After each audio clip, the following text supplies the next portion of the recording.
কে যেন একদিন বলছিল যে আব্দুর রাজ্জাক সাহেব বলেছেন, দেখা যাচ্ছে বক্তব্যে ফেসবুকে, যে বিতির পড়া লাগবে না। দিন রাত বিতির পড়ার কথা বলতে বলতে একদিন বলে দিলাম লাগবে না। তো অবাক কথা, যারা এইসব ফেসবুকে লেখালেখি করে আমি তো তাদের দেখিও না, পড়িও না, দেই হিসাবও করি না।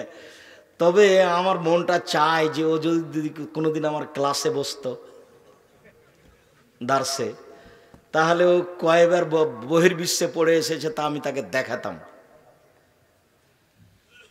ফেসবুকে দুটা কথা লিখে দিলেই বেটা তুমি শিক্ষিত মানুষ, তুমি যে ওইভাবে কলম ধরেছ, তুমি আমাকে জানো, চিনো, তুমি আমার আকীদা তুমি আমাকে সরাসরি জিজ্ঞাসা করেছ, তুমি যে দুটা কথা লিখে দিলে আমার ব্যাপারে, তো তুমি আমাকে সরাসরি কোনোদিন জিজ্ঞাসা করেছ? তুমি জাতির সামনে কিছু বলো, এই বেটা তুমি যে ফেসবুকে লিখেছো কিছু বুঝো? তুমি তোমার জ্ঞান কিছু আছে? পশু প্রাণীর পরিচয় দিয়ে কলম ধরো কেন? আমি তো বলছি 90 সাল থেকে নিয়ে এখন পর্যন্ত আমি অপ্রয়োজনীয় বাক্য বলিনি। তুমি বলো দেখি, তার তোমার কয়টা হাদিস মুখস্থ আছে? তুমি একদিন হাদিস শোনায় তো আমাদেরকে। এই ছেলে, তুমি যে ফেসবুকে লিখেছো, তুমি একদিন আমাদের বক্তব্য শোনায় তো। 40টা হাদিস শোনায় তুমি এক বক্তব্যে। তোমার মরা পর্যন্ত সময় থাকলো, জাতি থাকলো, আমি চলে গেলে, জাতি থাকছে, আমি চলে গেলেও, আমি 90 সাল থেকে এখন পর্যন্ত কোনোদিন কেসা কাহিনী বলিনি।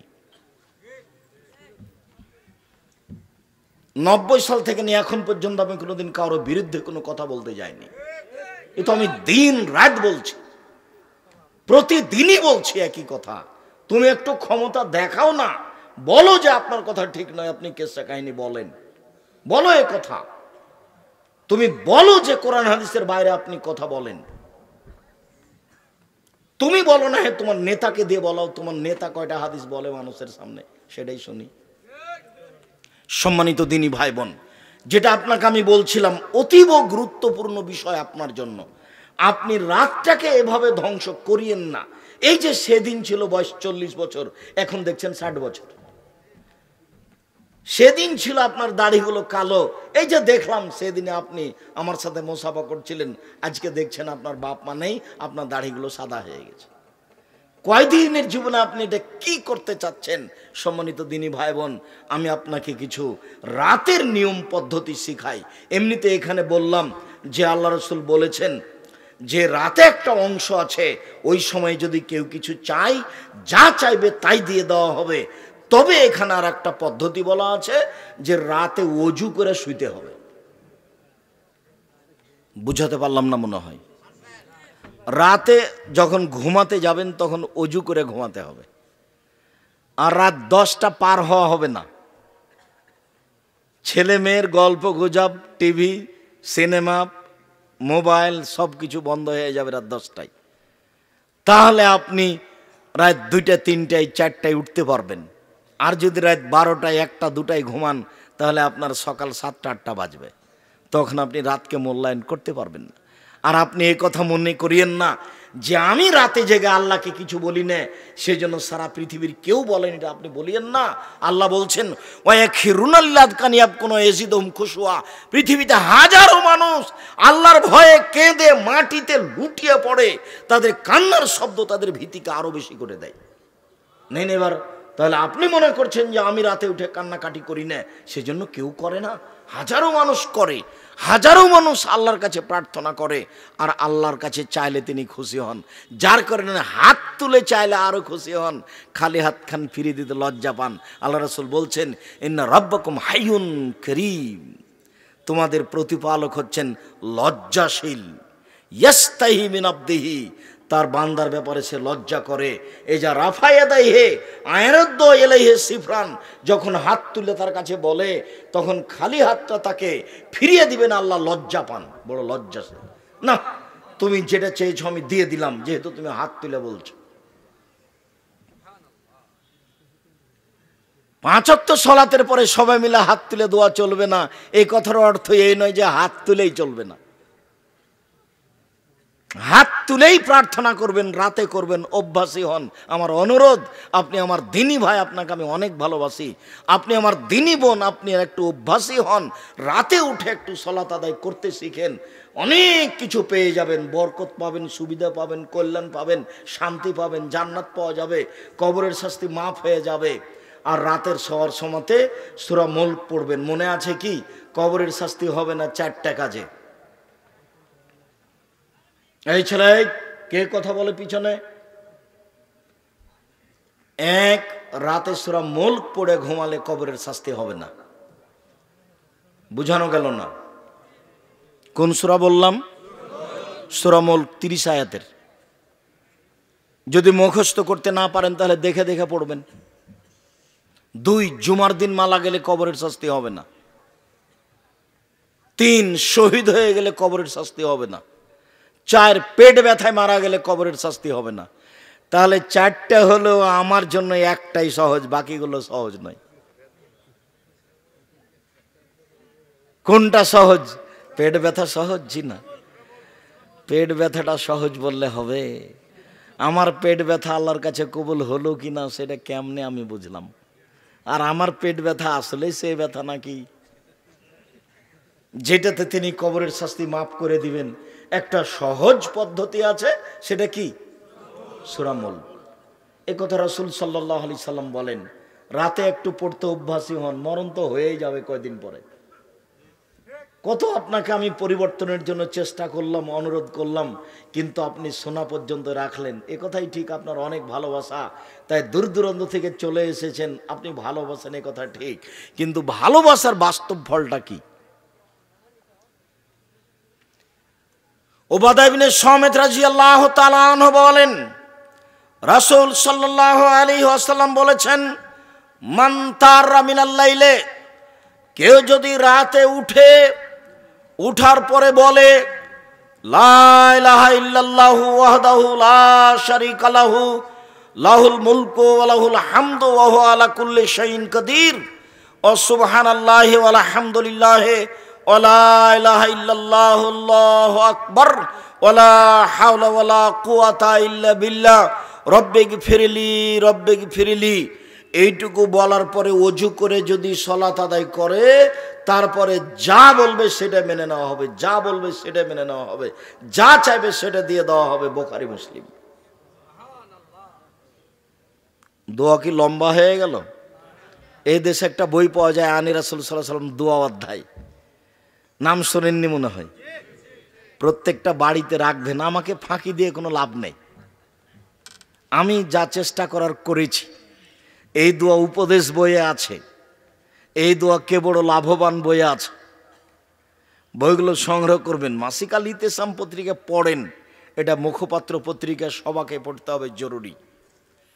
সাথে সাথে সামনের কালকে জুমা, তো পরের জুমায় সম্মেলন কোথায়?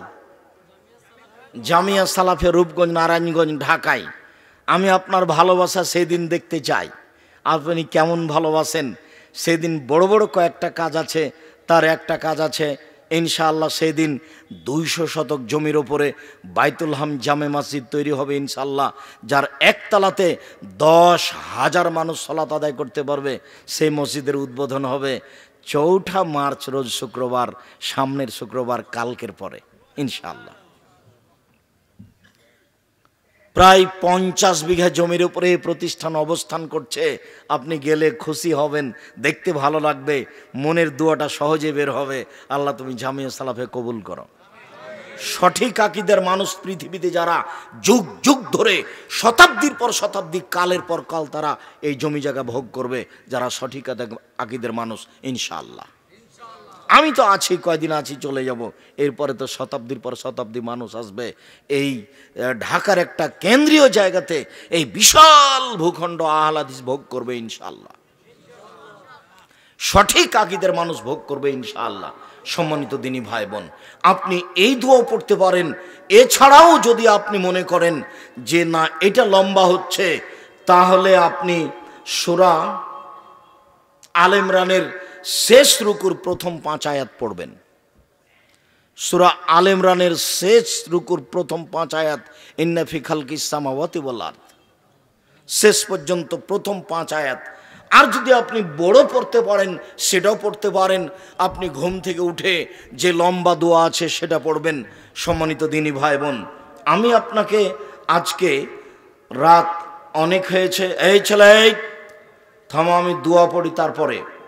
আজকে আমরা আব্দুর রহমানের বক্তব্য শুনেই অনেক সন্তুষ্ট হয়েছি। সেই ইতিহাস আমরা মনে রাখি এবং সেই অনুযায়ী নিজের পরিচয় দেওয়ার চেষ্টা করি।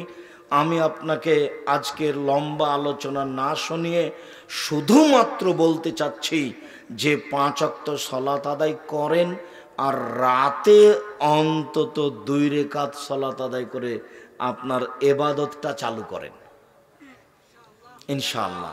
কেন? আবু হুরায়রা রাদিয়াল্লাহু তাআলা আনহু বলেন, রাসূল সাল্লাল্লাহু আলাইহি সাল্লাম বলেছেন, ইন্নাদ দীনা ইসরুন, দিন হচ্ছে সহজ। লা ইউশাদ্দিদ দীনা আহাদুন ইল্লা গালাবাহু, কেউ যেন দিনকে নিজের উপরে কঠিন করে না নেয়, নইলে দিন তারপরে জয়ী হয়ে যাবে। তার মানে আবেগে একদিনই যেন সূরা বাকারা আল ইমরান পড়া শুরু না করে, তাহলে সে টিকতে পারবে না, অল্প অল্প শুরু করবে। তাই রাসূল বলছেন, আহাবুল আমাল ইলাল্লাহি আদমহন কাল্লা, আল্লাহর নিকটে সবচেয়ে প্রিয় আমল হচ্ছে যে অল্প হোক নিয়মিত হবে, অল্প হোক নিয়মিত হবে। আপনি নিয়মিত আমল করার চেষ্টা করবেন। রাসূল সাল্লাল্লাহু আলাইহি সাল্লাম বলছেন, ফাসাদ্দেদু, মধ্যম পন্থায় ইবাদত করো, ওয়াকারিবু, পরিমিত ইবাদত করো, ওয়াবশিরু, পরস্পরে সুসংবাদ দাও ইবাদতের ব্যাপারে।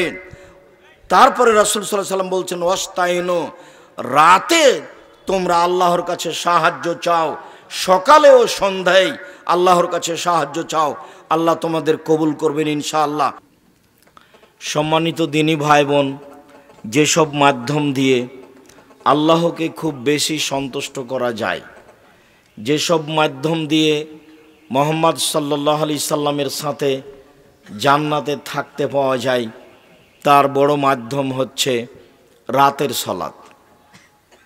আপনাদের জানা আছে, একজন সাহাবী সফরে আল্লাহর নবীর নিকটে নিয়ে গেলেন মেশক এবং পানি ওযু করার জন্য। নিয়ে যেতেই আল্লাহ রাসূল খুব খুশি হয়ে গেলেন। বাহ, ভালো কথা, সালমা শেতা, তুমি কি চাও, চাও তো, তুমি যা চাইবে সেটাই দিয়ে দেব।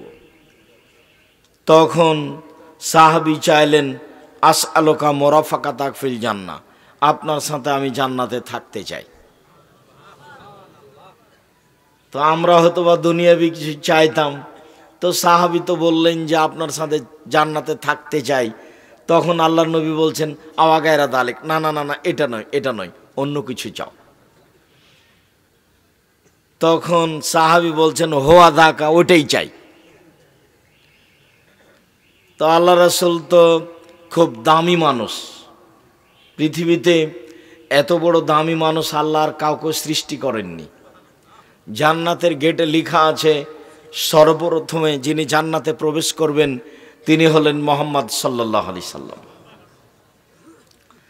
বিচারের মাঠে যখন ইব্রাহিম আলাইহিস সালামের মতো সম্মানী মানুষ, যিনি আমাদের নবীর পিতা হিসেবে নিজেকেও তিনি ঘোষণা দিয়েছেন, আর আমাদের নবীও তাকে পিতা বলে উল্লেখ করেছেন, যখন জিবরাইল আলাইহিস সালাম আমাদের নবীকে উপরে নিয়ে যাচ্ছিলেন, সপ্তম আকাশের উপরে নিয়ে গেলেন, নিয়ে গিয়ে বলছেন, হাদা ইব্রাহিম, হুয়া ইব্রাহিম, হুয়া আবু কাফা সাল্লাম আলাইহে, মুহাম্মদ সাল্লাল্লাহু আলাইহি সাল্লাম, ইনি হচ্ছেন ইব্রাহিম, ইনি আপনার পিতা, আপনি তাকে সালাম দেন। জিবরাইল আলাইহিস সালাম বলছেন আমাদের নবীকে যে মুহাম্মদ, ইনি হচ্ছেন ইব্রাহিম, ইনি আপনার পিতা, আপনি তাকে সালাম দেন। তাহলে আমাদের নবীর পিতা সম্মানী মানুষ হচ্ছেন ইব্রাহিম আলাইহিস সালাম। তিনি আগিয়ে গিয়ে বলছেন, আসসালামু আলাইকুম ইয়া আবি, আব্বা আপনাকে সালাম। তখন ইব্রাহিম আলাইহিস সালাম বলছেন, ওয়া আলাইকা সালাম ইবনি সলি ও নবিউস সলি, ও আমার সৎ সন্তান ও সৎ নবী, তোমাকেও সালাম। তো ইনি বলছেন, আব্বা আপনাকে সালাম। তো বাপে বলছে, বেটা তোমাকেও সালাম। তো ইব্রাহিম আলাইহিস সালাম কত সম্মানী মানুষ, আমরা যখন বিচারের মাঠে ইব্রাহিম আলাইহিস সালামের কাছে উপস্থিত হব যে আমরা খুব বিপদে পড়েছি, আপনি একটু আল্লাহকে কিছু বলেন, আমাদের কিছু উপকার করেন, তো ইব্রাহিম আলাইহিস সালাম বলবেন না, আমি এটা করতে পারবো না, কাজ গাজেবা আলাইয়া রব্বি, আমার প্রতিপালক আমার উপরে রাগ করেছেন, মা গাজাবা মিন কাবলা বাদ, এরকম রাগ তিনি পূর্বেও করেননি, ভবিষ্যতে আর কখনো করবেন না। নাফসি নাফসি, আমার যে কি হয় তা আমি নিজেই বাঁচি না, আমি নিজেই বলতে পারি না। এই কথা ইব্রাহিম আলাইহিস সালাম বলবেন, অথচ কত সম্মানী মানুষ তারই নিয়ম নীতি মেনে চলে। আমাদের নবী মুহাম্মদ সাল্লাল্লাহু আলাইহি সাল্লাম হজের সব নিয়মগুলি ইব্রাহিম আলাইহিস সালামের নিয়ম অনুযায়ী করেছেন, কুরবানির সব নিয়মগুলি ইব্রাহিম আলাইহিস সালামের নিয়মে করেছেন।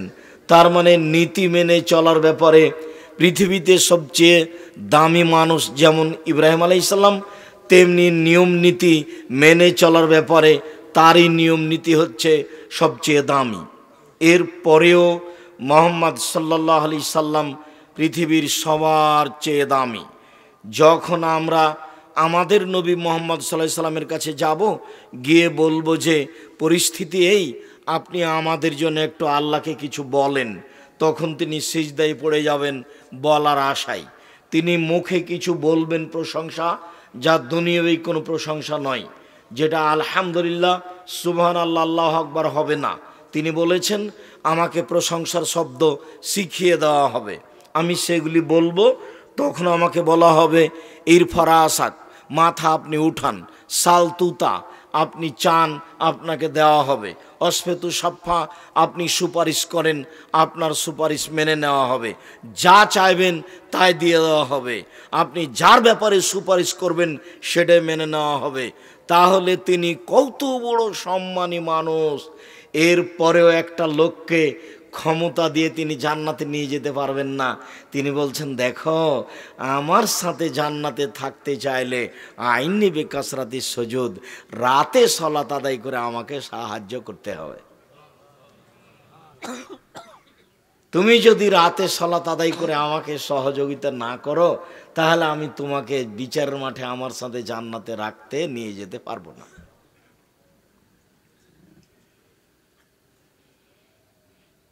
সলাতই এমন একটা জিনিস যা মানুষের জন্য ইহকালে এবং পরকালে শান্তির মাধ্যম। আল্লাহ তাআলা বলেন, অস্তাইনু বিসসবরি ওয়াসসালাহ, তোমরা সলাত এবং ধৈর্যের মাধ্যমে আল্লাহর কাছে কিছু চাও, যার যা প্রয়োজন সে সেটা চাইবে, 2 রাকাত সলাত আদায় করে চাইবে। আর চাইলেই পাওয়া যাবে এ কথা নয়, একটু ধৈর্য ধারণ করতে হবে, 10 দিন পরেও হতে পারে।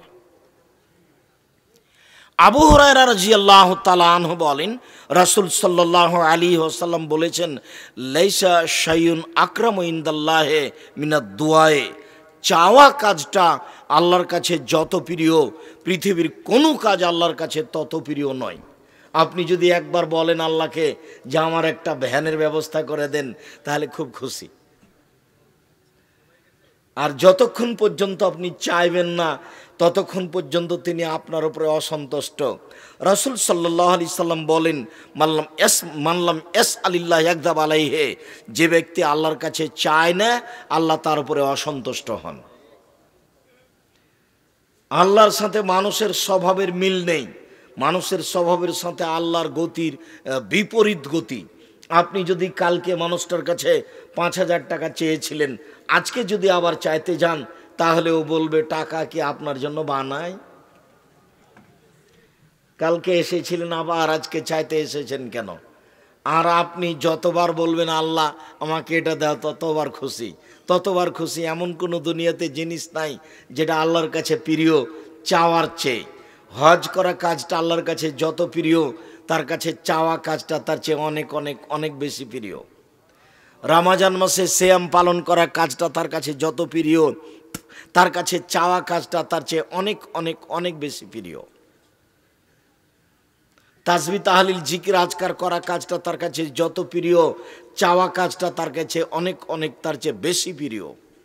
এই কথাটা আল্লাহ রাসূল আরেক জায়গাতে এইভাবে বলেছেন যে লাইসা শাইউন আহাব্বু ইলাল্লাহি মিন কাতরাতাইনি ওয়া সারাইনি, আল্লাহর নিকটে দুইটি বিন্দু ফোঁটা যত প্রিয় পৃথিবীর আর কোনো কিছু তার কাছে তত প্রিয় নয়। তার এক ফোঁটা হচ্ছে কাতরত দৌমিন মিন খাসিয়াতিল্লাহ, আল্লাহর ভয়ে এক ফোঁটা চোখের পানি।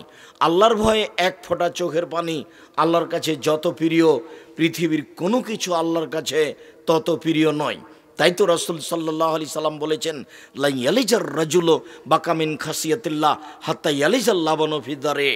গাভীর বান ওলান থেকে দুধ বের করে ভিতরে ঢোকানো যেমন অসম্ভব, আল্লাহর ভয়ে কাঁদে যে তার জাহান্নামে যাওয়া তেমনি অসম্ভব।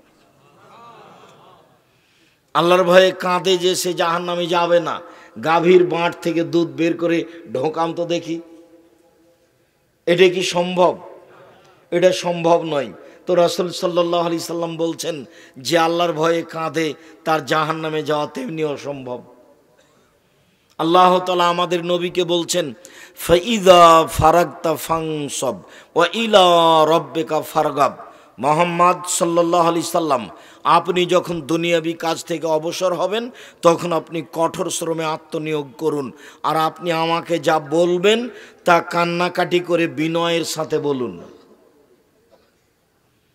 তাহলে কান্নাকাটি করে বিনয়ের সাথে চাইলে এটা সবচেয়ে ভালো হবে। কান্না কাজটা তার কাছে সবচেয়ে প্রিয়, এবার চাওয়া কাজটা তার কাছে সবচেয়ে প্রিয়। তাহলে দুই প্রিয় একসাথে জমা হয়ে গেল। রাতে কান্নাকাটি করে চাইলে যা চাইবেন সেটাই পাওয়া যাবে। জাবির রাদিয়াল্লাহু তাআলা আনহু বলেন, এই ছেলে, দয়া করে প্রয়োজন দেখাবেন না। অনেক দূর থেকে এসেছি, রাজশাহী থেকে এসেছি, আর আপনি এসেছেন একবারে মাঠ ভর্তি হয়ে আছেন। যদিও উত্তরবঙ্গের মতো নয়, কেননা আমরা কিছুদিন আগে বগুড়ায় ছিলাম, তো লাখো মানুষ হবে, লাখের বেশি হবে। রংপুর হারাগাছে ছিলাম, যেদিন গাড়ি অ্যাক্সিডেন্ট হয়েছিল সেদিন তো 1.5-2 লক্ষ হবে। কত মানুষ রাস্তাঘাটে ধরে না, মাঠে তো ধরেই না। কালকে কোথায় যেন ছিলাম, নওগাঁ সাপাহার, কত মানুষ রাস্তাঘাটে ধরে না, মাঠ তো বহু দূরের কথা। তো আপনার এইভাবে বসে থাকা দেখে ভৈসারকোটের কথা মনে পড়লো। অনেক দিন আগে এসেছিলাম ভৈসারকোট গ্রামে, দেখলাম সামিয়ানার নিচে বেশ কিছু লোক বসে আছে, আর কিছু কয়েকটা আদা এবং লবণ আছে, আর মানুষ সবাই স্টেজে বসে আছে। মহিলা মানুষ আসে না বক্তব্য শুনতে, কেননা কুমিল্লা মানে পুরুষ মানুষ বক্তব্য শুনবে, মাত্র কয়েকজন কণ্ঠস্বরে বক্তব্য দিবে, কি যে কি বলবে কেউ কিছু বুঝবে না। বাড়িতে ঢুকলাম, বাড়ির ভেতর দিকটা বাহির দিকটা আমি বুঝতে পারলাম না, এটা আবার কেমন বাড়ি। কুমিল্লা আর সাতক্ষীরা একই, মধ্যেখান হলে এদিকে একটা ঘর এদিকে একটা ঘর, মধ্যে নাকি গরুর গাড়ির রাস্তা। এটা বাড়ি কিভাবে হলো আমি বুঝিনি, এখনো বুঝিনি। এখনো আপনার বাড়ি ঘেরা নেই, ধর্ম পাগল হয়ে যায়নি। তাহাজ্জুদ পড়ে জান্নাত কেনার চেষ্টা করিয়েন না। অল্প সালাত আদায় করেন, 5 ওয়াক্ত সালাত, বাড়িটা ঘেরেন, বউটা একটু ঘেরা রাখেন, জান্নাত হবে। আপনার বউ এ বাড়িতে থাকে কি করে, রান্না বান্না করে কি করে, আমি নিজেও বুঝি না। আমরা যদি সপরিবারে আসি আপনাদের বাড়িতে, তা আপনার বাড়িটাকে মনে করব এটা ট্রেন স্টেশন, আমরা সেভাবে থাকব। কিভাবে চলছে আমি এটা বুঝতে পারি না। বেশ ঠিকই বক্তব্য শুনছেন, বক্তব্য দিচ্ছেন, পাড়ায় পাড়ায় বক্তব্য হচ্ছে, পর্দারও বক্তব্য হচ্ছে, সবাই পর্দার বক্তব্য দিচ্ছে। যে হুজুর পর্দার বক্তব্য দিচ্ছে সে হুজুরেরও বাড়ি আবার এইরকমই। ইসলাম কিভাবে কি হয়ে গেল আপনার কাছে এসে বুঝতে পারলাম না।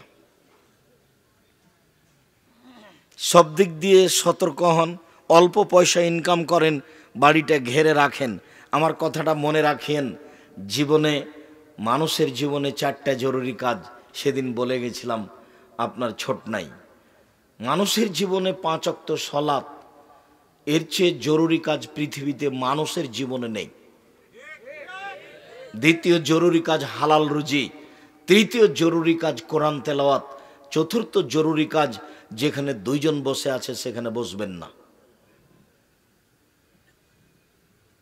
দোকানে বসে আড্ডা পিটে ল্যাংটা মেয়েকে দেখে চক্ষু ঠান্ডা করে, কলিজা ঠান্ডা করে জান্নাত কেনার চেষ্টা করিয়েন না।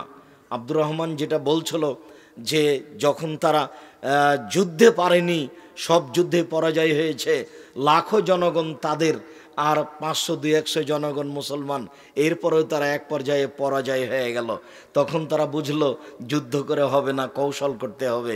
কৌশল মানে হারাম খেতে বলো, টাকা পয়সা লন্ডন আমেরিকায় রাখুক, যখন রাখা বেশি হবে তখন অ্যাকাউন্ট বন্ধ করে দিতে হবে, তখন এগুলো ভিক্ষা করে বেড়াবে।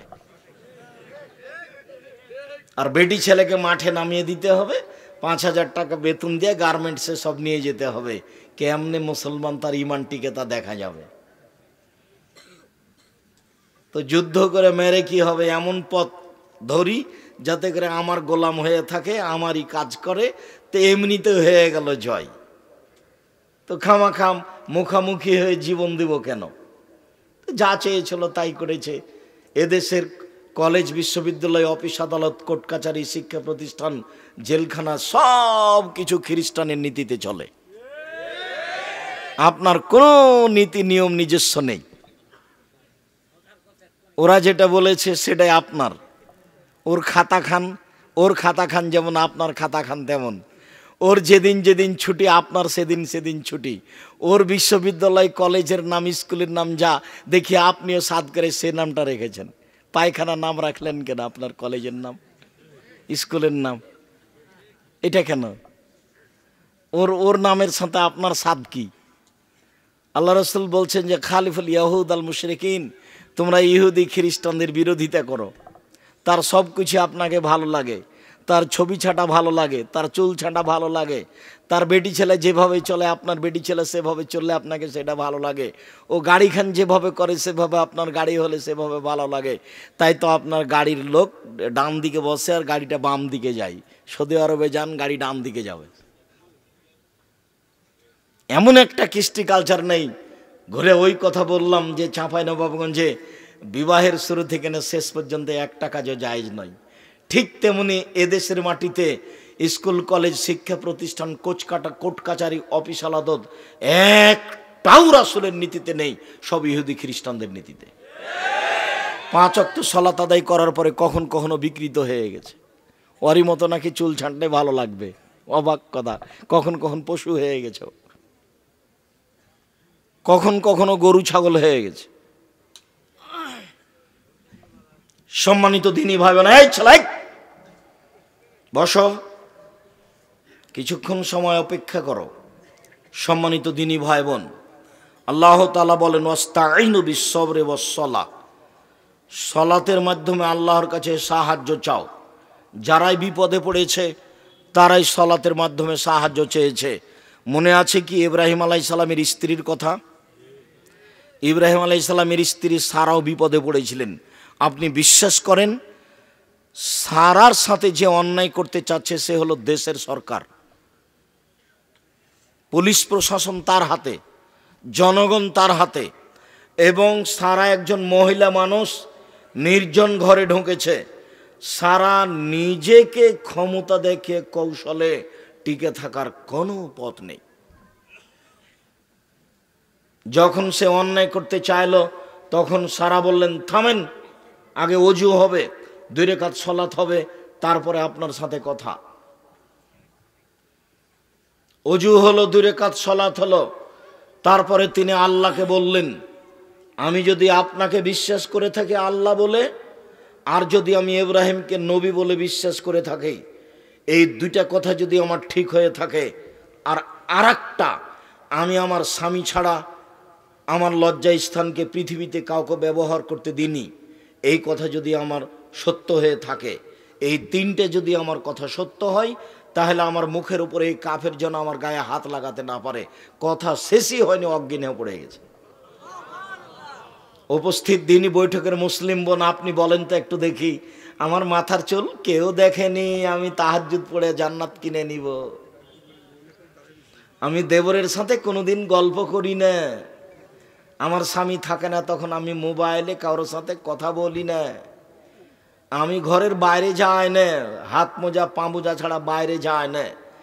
20 বছর আগে আব্দুর রাজাক সাহেব বলে গেছেন, শাড়ি পরলে লম্বা জামা পরতে হবে, শাড়ি পরলে লম্বা জামা পরি, অন্যথায় সালোয়ার কামিজ মেক্সি পরে চাদর পরে থাকি, বাড়িতে থাকি। আমার একজন দেবর আছে, একটাই দেবর আমাদের বাড়িতে থাকে, 20 বছর থেকে আছে। আমার দেবরের সাথে আমি কোনোদিন সামনাসামনি কথা বলিনি। আপনি বলেন তো দেখি। তারপরে তো আপনি আল্লাহকে বলবেন, দেখেন না সারার কথাটা, সারা বলছে এই আমি আপনাকে বিশ্বাস করি, আমি ইব্রাহিমকে বিশ্বাস করি, আর আমি নিজে খুব শক্ত মহিলা, আমি কোনো অন্যায়ের সাথে কোনোদিন আপোষ করিনি। আর বুখারীর মুসলিমের হাদিসে এসেছে আহসানুন নিসা মিনাল আরব, আরব ভূখণ্ডে সবচেয়ে সুন্দরী মহিলা সারা। বুখারী হাদিসের শব্দ, আরব ভূখণ্ডে সবচেয়ে সুন্দরী মহিলা সারা। তো এই কথা যখন বললেন তখন তাকে আর ঠেকাবে কে? কিসের সরকার আর কিসের প্রশাসন? তার পক্ষে কোনো পথ নাই, সে অজ্ঞান হয়ে পড়ে গেল, তখন তাকে বাঁচাবে কে?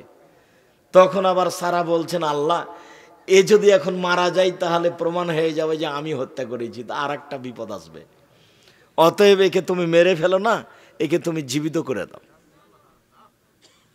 তো সেটাও হলো। শেষ পর্যন্ত হাজেরাকে উপহারে পাওয়া গেল।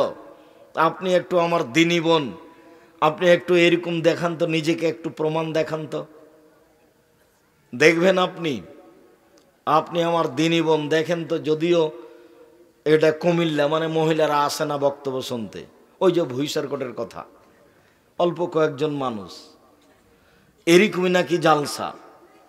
আর যিনি বক্তব্য পেশ করছেন, উপস্থাপনা, তিনিও নাকি কণ্ঠসুরে বলবেন।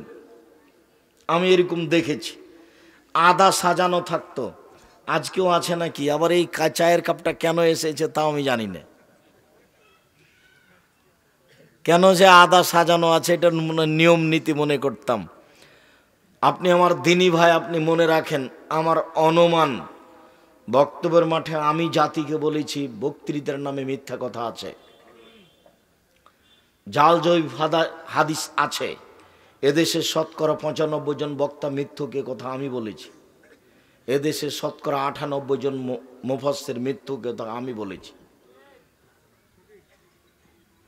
এবং জাতি বুঝতে পেরেছে ধর্মের নামে মিথ্যা আছে।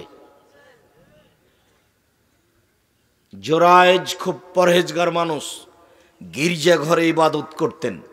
একদিন মা এসে ডাকলেন, তো তিনি সলাত আদায় করছিলেন। আমি এখন মায়ের ডাকে সাড়া দিব না সলাত আদায় করব, ভাবতে ভাবতে একটু দেরি হয়ে গেছে, তো মায়ের মন খারাপ হয়ে গেছে। তখন মা বলছেন, আল্লাহু আল্লাহ তুমি তথা তুরি হজুহাল মোমেসাত, আল্লাহ তুমি এর মরণ দিও না, যতক্ষণ পর্যন্ত পতিতালয়ের মহিলার সাথে এর মুখ দেখা না হবে, ততক্ষণ পর্যন্ত এর মরণ দিও না। মা বদদুয়া করে চলে গেলেন। ফাতারাল্লাহু ইমরা, একজন হঠাৎ মহিলা এসে উপস্থিত হলো, তার সাথে জেনার প্রস্তাব পেশ করলো। সে আবা, সে অস্বীকার করলো, ছি ছি ছি তুমি বলো কি। ফাতাতির রায়ে, সে একজন রাখালের কাছে আসলো। ফাম কানাথো, রাখালকে সে চেপে ধরলো। ফাওয়ালাদাত গোলামান, ওর সাথে অন্যায় করার কারণে একটা সন্তান জন্ম নিল। সে বলে দিল হুয়ামিন জোরায়েজে, সন্তান জোরায়েজের। ফাতাহু, জনগণ কাছে আসলো। ফাকাসসারুহ, জনগণ তার ঘর বাড়ি ভেঙে একবারে খান খান করে দিল। ওয়ানজালুহ, তাকে একবারে টেনে হেঁচে রাস্তায় নামিয়ে দিল। ও সাব্বুহ, জনগণ তাকে অকথ্য ভাষায় গালি দিল। বেটা তুমি গির্জা ঘরে থাকে ইবাদত করো আর অশ্লীল কাজে লিপ্ত হও। মহিলা তো এই কথাই বলছে, এই সন্তান নাকি তোমার। জোরায়েজ উঠলো, অজু করলো, 2 রাকাত সালাত আদায় করলো, বলল আল্লাহকে, আল্লাহ তুমি এর ফায়সালা করে দাও। বাচ্চার কাছে গিয়ে বলল, বলো তো বাচ্চা তোমার বাপকে? তখন ছেলে বলছে, আবি আর রাই, আমার বাপ হচ্ছে রাখাল। জনগণ বলল, না আপনি সৌমাতাকা বিদাব, শোনো তোমার গির্জা ঘর স্বর্ণ দিয়ে বানিয়ে দিব। মাটির বানানো ছিল। সে বলল, লা ইল্লা বিত্তরাব, আমার গির্জা ঘর স্বর্ণ দিয়ে বানাতে হবে না, মাটি দিয়ে বানিয়ে দিতে হবে, যাহাই ছিল তাহাই করিতে হইবে। 2 রাকাত সালাত, রাতের সালাত। ওমামা বাহিলি রাদিয়াল্লাহু তাআলা আনহু বলেন, রাসূল সাল্লাল্লাহু আলাইহি সাল্লাম বলেছেন, আলাইকুম বিকিয়ামিল লাইল ফাইন্নাহু দাবুস সালিহিন মান কানা কাবলাকুম। পৃথিবীর মানুষ, তোমরা রাতে সালাত আদায় করতে শিখো। এটা হচ্ছে অতীতের পরহেজগার নবী রাসূলের কাজ। যারা পরহেজগার মানুষ ছিল তাদের ছিল এই কাজ, যারা নবী রাসূল ছিলেন তাদের ছিল এই কাজ। নবী রাসূলগণ দাউদ আলাইহিস সালাম নিজে রাতে উঠতেন এবং পরিবারকে জাগাতেন। রাসূল সাল্লাল্লাহু আলাইহি সাল্লাম কতবার বলেছেন, পৃথিবীর মানুষ শুনে রেখো, কোনো স্ত্রী কোনো স্বামী যদি রাতে উঠে তারপর তার স্বামীকে জাগায়, ফাসাল্লাইয়া জামিয়ান রাকাতাইনে, যদি দুইজন মিলে মাত্র 2 রাকাত সালাত আদায় করে একত্রিত হয়ে বা একা একাই, তাহলে কোতেবা ফি যাকিরিন ওয়া যাকিরাত, তাহলে তাদেরকে ওই তালিকায় করে দেওয়া হবে, তাদের নাম ওই তালিকায় চলে আসবে যারা পৃথিবীতে পরহেজগার মানুষ, যারা রাতে তাহাজ্জুদ পড়ে। আপনি উঠে সুন্দর করে ওযু করে 2 রাকাত সালাত আদায় করলেন, তখন আপনি পরহেজগার মানুষের তালিকায় চলে গেলেন, তখন আপনি অতীতের সলেহ নবী রাসূলের মানুষের তালিকায় চলে গেলেন, আপনি ভালো মানুষ। আমি এই কথা বলিনি, এই কথা মুহাম্মদ সাল্লাল্লাহু আলাইহি সাল্লাম বলেন। তিনি বলেন, পৃথিবীর মানুষ শুনে রেখো, তোমরা রাতে সালাত আদায় করতে অভ্যাসী হও। এটাই ছিল অতীতের পরহেজগার মানুষের শিষ্টাচার, নীতি, আদব কায়দা। নবী রাসূলের আদব কায়দা, এটা নীতি ছিল, তারা রাতে সালাত আদায় করতেন। শোনো, রাতে সালাত আদায় করাতে 3টে সুবিধা রয়েছে। এক, কুরবাতুন লাকুম ইলা রাব্বিকুম, রাতে সালাত আদায় করলে তুমি তোমার প্রতিপালকের নিকটে হতে পারবা, কাছে হয়ে গেছো, যেটা বলবো সেটাই শুনবে, যেটা বলবো সেটাই শুনবে, তুমি এখন কাছে হয়ে গেছো। 2, মুকাফফিরাতুন লিসায়া, মুকাফফিরাতুস সায়াত, ওতে পাপ মিটে যাবে। 3, মানহাতুল ইসমে, তখন পাপ থেকে দূরে থেকে যাওয়া। 1, আল্লাহর নিকটে হওয়া যাবে। 2, পাপ মিটে যাবে। 3, পাপ দূরে হয়ে যাবে, পাপ আপনার কাছে থাকবে না যদি আপনি রাতে অভ্যাসী হন। আবু হুরায়রা রাদিয়াল্লাহু তাআলা আনহু বলেন, রাসূল সাল্লাল্লাহু আলাইহি সাল্লাম বলেছেন, ইন্না শায়তানা ইয়াকিদু আলা রাসে কাফিয়াতে আহাদিকুম ইযা হুয়া নামা। যখনই তোমাদের কোনো ব্যক্তি রাতে ঘুমায়, তখন শয়তান তার মাথাতে 3টে গিরা লাগায়। চুল থাকলেও গিরা লাগাতে পারবে, না থাকলেও গিরা লাগাতে পারবে। 3টে গিরা লাগায়, ওয়া ইয়াজরিবু আলাইহা, ওই গিরার উপরে এভাবে থাবা মারে। থাবা মার বলে যে ফারকুদ লাইলান তাবিল, ঘুমিয়ে থাকো রাত লম্বা, ঘুমিয়ে থাকো রাত লম্বা, ঘুমিয়ে থাকো রাত লম্বা। সুমা বালা ফিউজ নেই, তারপর এক পর্যায়ে তার মুখে তার কানে পেশাব করে দেয়।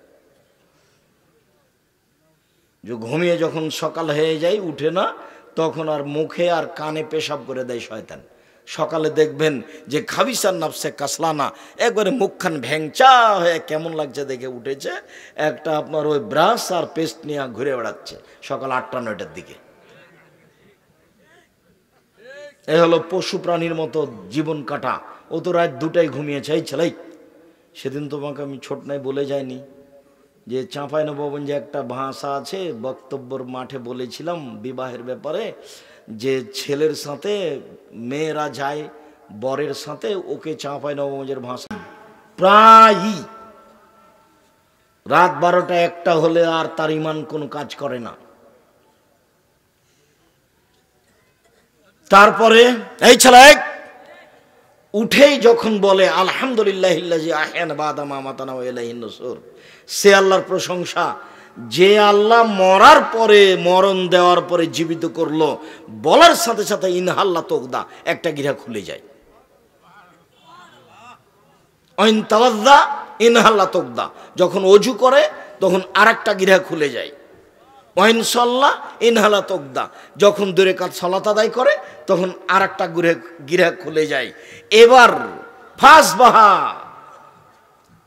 নাসিতান, তখন সে সকাল করে একবারে উদ্যমশীল হয়ে খুব ভালোভাবে। আর যখন এমনটা করে না, তখন সে অলস হয়ে সকাল করে, শয়তান তার মুখে কানে পেশাব করে দেয়। হাদিস তো বুখারী মুসলিম। সম্মানিত দ্বীনী ভাই বোন, আল্লাহর কাছে কিছু চাইতে হলে আল্লাহর কাছে কিছু পেতে হলে, ইহকালের সুবিধা ভোগ করতে হলে, পরকালের সুবিধা ভোগ করতে হলে রাতে উঠেই তাকে কিছু বলতে হবে। জাবের রাদিয়াল্লাহু তাআলা আনহু বলেন, রাসূল সাল্লাল্লাহু আলাইহি সাল্লাম বলেছেন, ইন্না ফিল লাইলি লাসা, নিশ্চয় রাতে একটা সময় রয়েছে, লা ইউআফিকাহা রাজুলুন মুসলিম, যে কোনো মুসলিম পুরুষ, যে কোনো মুসলিম নারী সেই সময়টাতে উঠে ফায়াসআলুল্লাহ খায়রান মিন আমরিদ দুনিয়া ওয়াল আখিরাহ, ইহকাল বা পরকালের কল্যাণ চাই, ইহকালের পরকালের কল্যাণ চাই, ইল্লা আতাহু ইয়াহু, তাহলে আল্লাহ তাকে দিবেনি, দিবে। ওই সময়ও চাইলে যা চাচ্ছে কল্যাণ ইহকালের পরকালের আল্লাহ তাকে দিবেন। এই কথা মুহাম্মদ সাল্লাল্লাহু আলাইহি সাল্লাম বলেন। সময়টা কখন হতে পারে একাধিক হাদিস দ্বারা বোঝা যাচ্ছে, তা হবে রাত 12টার পরে। কেননা রাত 12টা পার হলেই আকাশের সব দরজা খুলে দেওয়া হয়।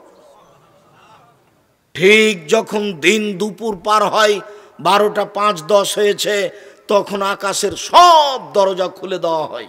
আপনি তাড়াহুড়া করে সুন্দর করে ওযু করে 4 রাকাত সালাত আদায় করে নেবেন ঠিক 12টার সময়, 12টা 5-10-এ। এই সুন্নাতটা কিন্তু জোহরের সুন্নাত নয়। এই 4 রাকাত সালাত আদায় করে নেবেন, রাত ভর তাহাজ্জুদ পড়ে যে নেকি হতো সেই নেকি হয়ে যাবে।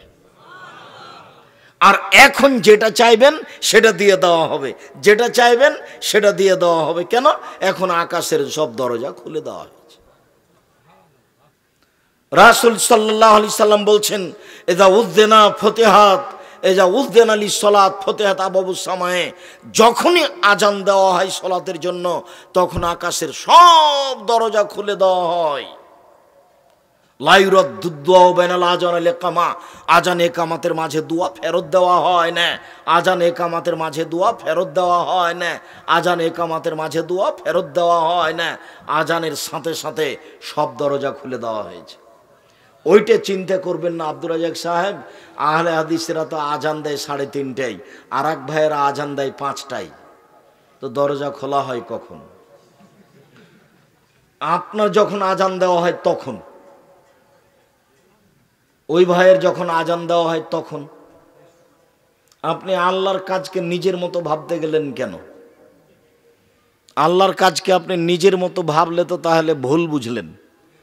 আল্লাহ নবী বলছেন যে মালাকুল মত মানুষের মাথার পাশে বসে তার আত্মাকে টেনে বের করে, খারাপ হলে জোর করে বের করে, আর ভালো হলে এমনি সহজেই বের হয়ে চলে আসে। তো জিবরাইল আলাইহিস সালাম প্রত্যেকটা মালাকুল মউত প্রত্যেকটা মানুষের পাশে বসে আত্মা কবজ করেন। তাহলে কত সময় লাগতে পারে? 5,000 মানুষের, 50,000 মানুষের, 50 লক্ষ মানুষের, তাহলে তো বহু সময় লাগবে। তাহলে তো এটা আপনি নিজের মতো ভেবে নিলেন। আল্লাহ যদি মালাকুল মউতকে বলেন, মালাকুল মউত সারা পৃথিবীতে যত মানুষ আছে এক মুহূর্তে মারতে হবে, সবার মাথার পাশে বসে মারতে পারবেন, তার নাম মালাকুল মউত, তার নাম আল্লাহর ক্ষমতা। আল্লাহ কি মানুষকে দিয়ে কাজ নেয় না ফেরেশতাকে দিয়ে কাজ নেয়? ফেরেশতা দিয়ে, ফেরেশতা খায় না, ওর পেশাব নাই, ওর পায়খানা নাই, ওর ক্লান্তি নাই, তার কর্ম আপনার মতো নয়, কোনোদিন ও আদেশ অমান্য করে না, তার নাম ফেরেশতা।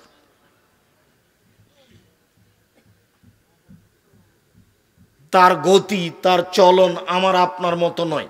কবরের ব্যক্তি যদি উত্তর দিতে না পারে, কবরের ব্যক্তি যদি উত্তর দিতে না পারে তাহলে তাকে মারে।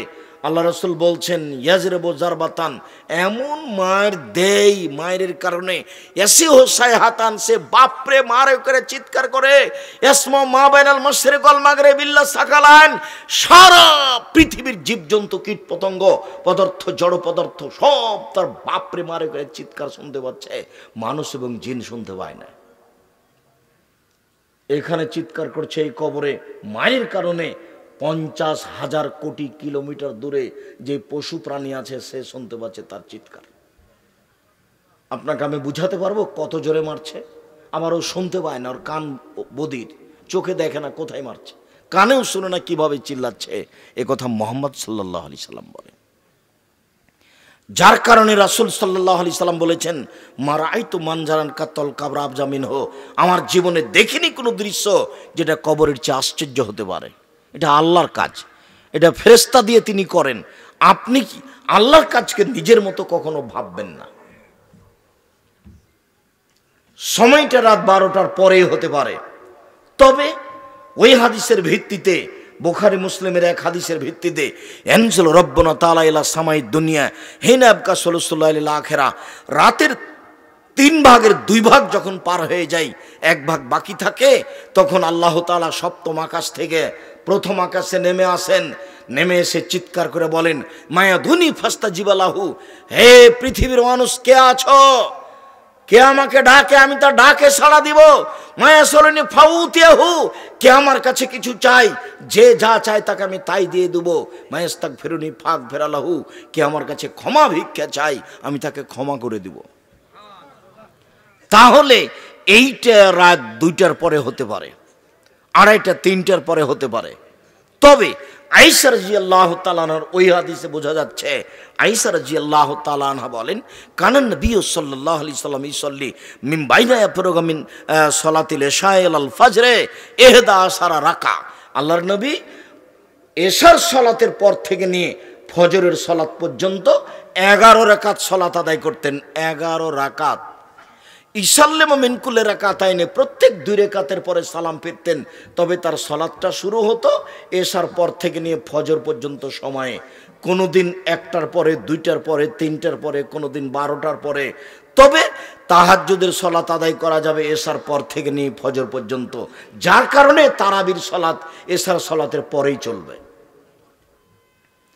তবে তারাবির সালাত উত্তম হবে রাত 12টা, 1টা, 2টার পরে পড়া, কিন্তু জায়েজ এশার সালাতের পরেও পড়া। কেন? বুখারী মুসলিমের হাদিসে এসেছে, আয়েশা রাদিয়াল্লাহু তাআলা আনহা বলেন, আল্লাহর নবী এশার সালাতের পর থেকে নিয়ে ফজর পর্যন্ত সময়ে 11 রাকাত সালাত আদায় করতেন। তাহলে তাহাজ্জুদের সময় কখন থেকে শুরু হলো? এশারের পর থেকে। যারা ছাত্র তোমরা, তারা চালু করো সালাতটা অন্তত 2 রাকাত দিয়ে। 2 রাকাত দিয়ে কিভাবে চালু হবে ভুলে গেলা কেন? একটু আগেই তো বললাম যে আল্লাহর নবী বলছেন, কেউ যদি নিজে উঠে স্ত্রীকে জাগায়, সুন্দর করে ওযু করে 2 রাকাত সালাত আদায় করে, তাহলে তার নামটা কাদের তালিকায় আসবে? যারা পরহেজগার মানুষ, অতীতে চলে গেছে। সুবহানাল্লাহ। তাহলে আমি 2 রাকাত পড়লেও পারি। আয়েশা রাদিয়াল্লাহু তাআলা আনহা বলেন, কানা নবী সাল্লাল্লাহু আলাইহি সাল্লাম ইসল্লি মিনাল লাইলে 13 রাকা, আল্লাহর নবী রাতে 13 রাকাত সালাত আদায় করতেন। 13 রাকাত। অমিন যালিকা খামসিন বিযালিকা মিনাল বিতর, আর এর 5 রাকাত থাকতো বিতর। লা ইয়াজলিসু ফি শাইইন মিন যালিকা, এর একটাতেও তিনি বসতেন না, এক টানা 5 রাকাত। কে যেন একদিন বলছিল যে আব্দুর রাজ্জাক সাহেব বলেছেন, দেখা যাচ্ছে বক্তব্যে ফেসবুকে, যে বিতির পড়া লাগবে না। দিন রাত বিতির পড়ার কথা বলতে বলতে একদিন বলে দিলাম লাগবে না। ও অবাক কথা। যারা এইসব ফেসবুকে লেখালেখি করে, আমি তো তাদের দেখিও না, পড়িও না, হিসাবও করি না।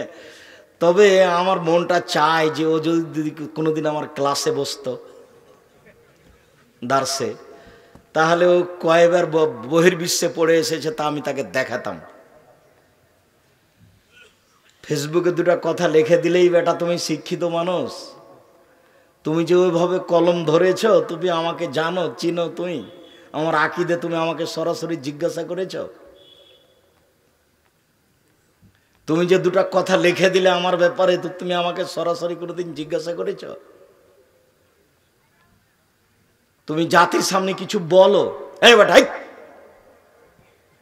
তুমি যে ফেসবুকে লিখেছো কিছু বুঝো? তুমি, তোমার জ্ঞান কিছু আছে? পশু প্রাণীর পরিচয় দিয়ে কলম ধরো কেন? আমি তো বলছি 90 সাল থেকে নিয়ে এখন পর্যন্ত আমি অপ্রয়োজনীয় বাক্য বলিনি। তুমি বলো দেখি, তার তোমার কয়টা হাদিস মুখস্থ আছে? তুমি একদিন হাদিস শোনায় তো আমাদেরকে। এই ছেলে, তুমি যে ফেসবুকে লিখেছো, তুমি একদিন আমাদের বক্তব্য শোনায় তো। 40টা হাদিস শোনায় তুমি এক বক্তব্যে। তোমার মরা পর্যন্ত সময় থাকলো, জাতি থাকলো, আমি চলে গেলেও জাতি থাকছে, আমি চলে গেলেও। আমি 90 সাল থেকে নিয়ে এখন পর্যন্ত কোনোদিন কেসা কাহিনী বলিনি। 90 সাল থেকে নিয়ে এখন পর্যন্ত আমি কোনোদিন কারো বিরুদ্ধে কোনো কথা বলতে যাইনি। এ তো আমি দিন রাত বলছি, প্রতিদিনই বলছি একই কথা। তুমি একটু ক্ষমতা দেখাও না, বলো যে আপনার কথা ঠিক নয়, আপনি কেসা কাহিনী বলেন, বলো এ কথা। তুমি বলো যে কোরআন হাদিসের বাইরে আপনি কথা বলেন। তুমি বলো না, হ্যাঁ তোমার নেতাকে দিয়ে বলাও, তোমার নেতা কয়টা হাদিস বলে মানুষের সামনে, সেটাই শুনি। সম্মানিত দিনী ভাই বোন, যেটা আপনাকে আমি বলছিলাম, অতীব গুরুত্বপূর্ণ বিষয় আপনার জন্য। আপনি রাতটাকে এভাবে ধ্বংস করিয়েন না। এই যে সেদিন ছিল বয়স 40 বছর, এখন দেখছেন 60 বছর। সেদিন ছিল আপনার দাড়িগুলো কালো, এই যে দেখলাম সেদিনে আপনি আমার সাথে মোসাফা করছিলেন, আজকে দেখছেন আপনার বাপ মা নেই, আপনার দাড়িগুলো সাদা হয়ে গেছে। কয়দিনের জীবনে আপনি এটা কি করতে চাচ্ছেন? সম্মানিত দিনী ভাই বোন, আমি আপনাকে কিছু রাতের নিয়ম পদ্ধতি শিখাই। এমনিতে এখানে বললাম যে আল্লাহ রসুল বলেছেন যে রাতে একটা অংশ আছে, ওই সময় যদি কেউ কিছু চায়, যা চাইবে তাই দিয়ে দেওয়া হবে। তবে এখানে আর একটা পদ্ধতি বলা আছে যে রাতে ওযু করে শুইতে হবে। বুঝাতে পারলাম না মনে হয়। রাতে যখন ঘুমাতে যাবেন তখন ওযু করে ঘুমাতে হবে, আর রাত 10টা পার হওয়া হবে না। ছেলে মেয়ের গল্প গুজব, টিভি, সিনেমা, মোবাইল সব কিছু বন্ধ হয়ে যাবে রাত 10টায়। তাহলে আপনি রাত 2টা, 3টায়, 4টায় উঠতে পারবেন। আর যদি রাত 12টায়, 1টা, 2টায় ঘুমান, তাহলে আপনার সকাল 7টা, 8টা বাজবে। তখন আপনি রাতকে মূল্যায়ন করতে পারবেন না। আর আপনি এই কথা মনে করিয়েন না যে আমি রাতে জেগে আল্লাহকে কিছু বলি না, সেজন্য সারা পৃথিবীর কেউ বলেন, এটা আপনি বলিয়েন না। আল্লাহ বলছেন পৃথিবীতে হাজারো মানুষ আল্লাহর ভয়ে কেঁদে মাটিতে লুটিয়ে পড়ে, তাদের কান্নার শব্দ তাদের ভীতিকে আরো বেশি করে দেয়। নেন এবার, তাহলে আপনি মনে করছেন যে আমি রাতে উঠে কান্নাকাটি করি না, সেজন্য কেউ করে না? হাজারো মানুষ করে, হাজারো মানুষ আল্লাহর কাছে প্রার্থনা করে, আর আল্লাহর কাছে চাইলে তিনি খুশি হন। যার কারণে হাত তুলে চাইলে আরো খুশি হন, খালি হাত খান ফিরিয়ে দিতে লজ্জা পান। আল্লাহ রাসূল বলছেন ইন্না রাব্বাকুম হাইয়ুন কারীম, তোমাদের প্রতিপালক হচ্ছেন লজ্জাশীল। ইয়াস্তাহি মিন আবদিহি, তার বান্দার ব্যাপারে সে লজ্জা করে। এই যা রাফায়াদাই হে আয়রদ্দ এলাইহে সিফরান, যখন হাত তুলে তার কাছে বলে, তখন খালি হাতটা তাকে ফিরিয়ে দিবেন। আল্লাহ লজ্জা পান, বড় লজ্জা। না, তুমি যেটা চেয়েছো আমি দিয়ে দিলাম, যেহেতু তুমি হাত তুলে বলছো। 5 ওয়াক্ত সালাতের পরে সবাই মিলে হাত তুলে দোয়া চলবে না, এই কথার অর্থ এই নয় যে হাত তুলেই চলবে না।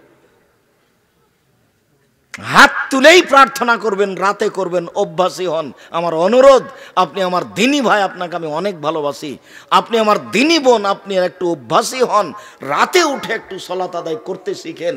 অনেক কিছু পেয়ে যাবেন, বরকত পাবেন, সুবিধা পাবেন, কল্যাণ পাবেন, শান্তি পাবেন, জান্নাত পাওয়া যাবে, কবরের শাস্তি মাফ হয়ে যাবে।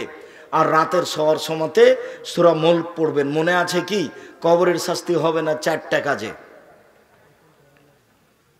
এই ছেলে, কে কথা বলে পিছনে?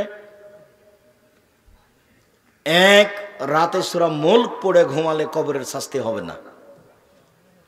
বুঝানো গেল না? কোন সূরা বললাম? সূরা মুলক 30 আয়াতের। যদি মুখস্থ করতে না পারেন তাহলে দেখে দেখে পড়বেন। 2, জুমার দিন মারা গেলে কবরের শাস্তি হবে না। 3, শহীদ হয়ে গেলে কবরের শাস্তি হবে না। 4, পেট ব্যথায় মারা গেলে কবরের শাস্তি হবে না।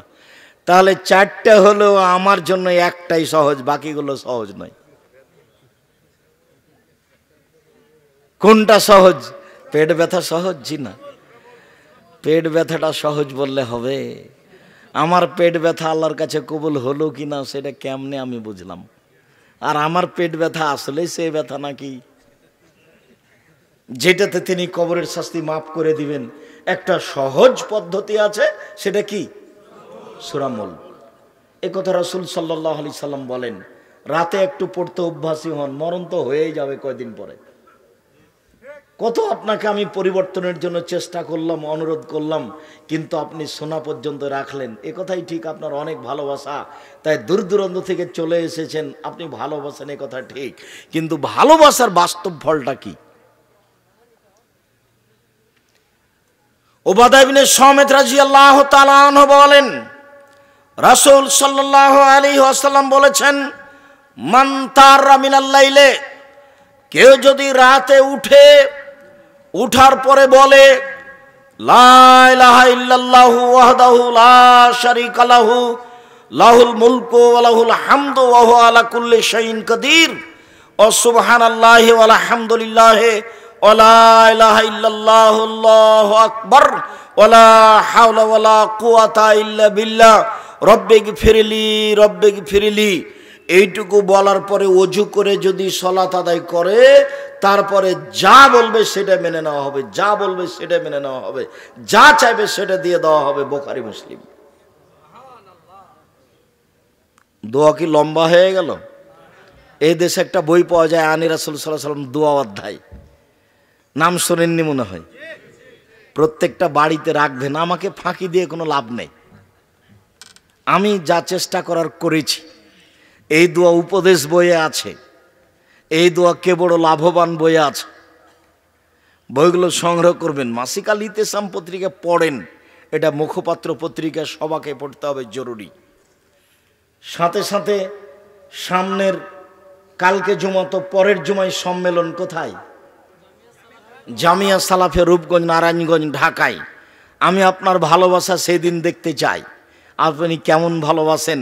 সেদিন বড় বড় কয়েকটা কাজ আছে, তার একটা কাজ আছে ইনশাআল্লাহ। সেদিন 200 শতক জমির ওপরে বাইতুল হাম জামে মসজিদ তৈরি হবে ইনশাআল্লাহ, যার একতলাতে 10,000 মানুষ সালাত আদায় করতে পারবে। সেই মসজিদের উদ্বোধন হবে 4 মার্চ রোজ শুক্রবার, সামনের শুক্রবার, কালকের পরে ইনশাআল্লাহ।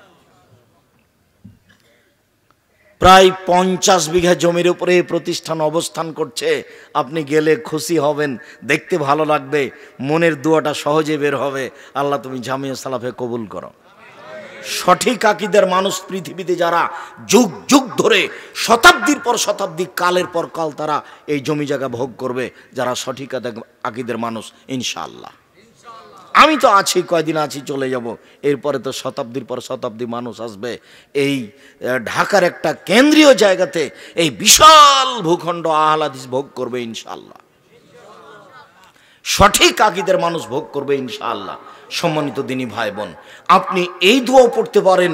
এছাড়াও যদি আপনি মনে করেন যে না এটা লম্বা হচ্ছে, তাহলে আপনি সূরা আলে ইমরানের শেষ রুকুর প্রথম 5 আয়াত পড়বেন। সূরা আলে ইমরানের শেষ রুকুর প্রথম 5 আয়াত, ইন্না ফি খালকিস সামাওয়াতি ওয়াল আরদ, শেষ পর্যন্ত প্রথম 5 আয়াত। আর যদি আপনি বড় পড়তে পারেন সেটাও পড়তে পারেন। আপনি ঘুম থেকে উঠে যে লম্বা দোয়া আছে সেটা পড়বেন। সম্মানিত দিনী ভাই বোন, আমি আপনাকে আজকে রাত অনেক হয়েছে, এই ছেলে থামো, আমি দোয়া পড়ি তারপরে। আজকে আমরা আব্দুর রহমানের বক্তব্য শুনেই অনেক সন্তুষ্ট হয়েছি। সেই ইতিহাস আমরা মনে রাখি এবং সেই অনুযায়ী নিজের পরিচয় দেওয়ার চেষ্টা করি। আমি আপনাকে আজকের লম্বা আলোচনা না শুনিয়ে শুধুমাত্র বলতে চাচ্ছি যে 5 ওয়াক্ত সালাত আদায় করেন, আর রাতে অন্তত 2 রাকাত সালাত আদায় করে আপনার ইবাদতটা চালু করেন ইনশাআল্লাহ। কেন? আবু হুরায়রা রাদিয়াল্লাহু তাআলা আনহু বলেন, রাসূল সাল্লাল্লাহু আলাইহি সাল্লাম বলেছেন, ইন্নাদ দীনা ইসরুন, দিন হচ্ছে সহজ। লা ইউশাদ্দিদুদ দীনা আহাদুন ইল্লা গালাবাহু, কেউ যেন দিনকে নিজের উপরে কঠিন করে না নেয়, নইলে দিন তারপরে জয়ী হয়ে যাবে। তার মানে আবেগে একদিনই যেন সূরা বাকারা, আলে ইমরান পড়া শুরু না করে, তাহলে সে টিকতে পারবে না। অল্প অল্প শুরু করবে। তাই রাসূল বলছেন, আহাবুল আমাল ইলাল্লাহি আদমহন কাল্লা, আল্লাহর নিকটে সবচেয়ে প্রিয় আমল হচ্ছে যে অল্প হোক নিয়মিত হবে, অল্প হোক নিয়মিত হবে। আপনি নিয়মিত আমল করার চেষ্টা করবেন। রাসূল সাল্লাল্লাহু আলাইহি সাল্লাম বলছেন, ফাসাদ্দেদু, মধ্যম পন্থায় ইবাদত করো, ওয়াকারিবু, পরিমিত ইবাদত করো, ওয়াবশিরু, পরস্পরে সুসংবাদ দাও ইবাদতের ব্যাপারে। তারপরে রাসূল সাল্লাল্লাহু আলাইহি সাল্লাম বলছেন, ওয়াস্তাইনু, রাতে তোমরা আল্লাহর কাছে সাহায্য চাও, সকালে ও সন্ধ্যায় আল্লাহর কাছে সাহায্য চাও, আল্লাহ তোমাদের কবুল করবেন ইনশাআল্লাহ। সম্মানিত দিনী ভাই বোন, আমি আপনাদেরকে আজকে যেসব বই পুস্তকগুলো নিয়ে এসেছে, কে বড় লাভবান কে বড় ক্ষতিগ্রস্ত, বিশেষভাবে পোশাক নতুন বইটি, বিশেষভাবে সলাতের পর বইটি, দুয়ার বইটি, এইগুলি নেওয়ার অনুরোধ জানিয়ে, রাতের সলাত আদায় করার অনুরোধ জানিয়ে, বাইতুল হাম জামে মসজিদে উদ্বোধনীতে উপস্থিত হওয়ার অনুরোধ জানিয়ে আলোচনা শেষ করছি। সামনের বৃহস্পতিবার শুক্রবার, আজকে বৃহস্পতিবার গেল, কালকে শুক্রবার আসছে, এরপরে বৃহস্পতিবার শুক্রবার আপনারা সবাই উপস্থিত হবেন সম্মেলন।